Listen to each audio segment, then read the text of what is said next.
I'm Max Dalton, and in this video, I'll show you how to loop a Google Slides presentation. Step 1.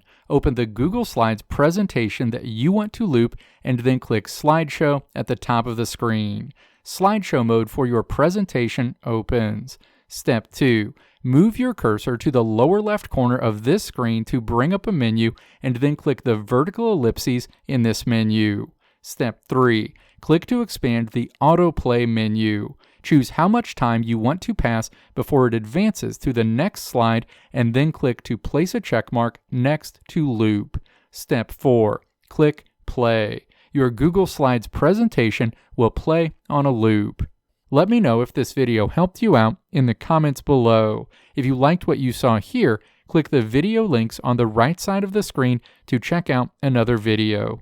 Or click the logo on the left side of the screen to check out my tutorial website at www.maxdalton.how.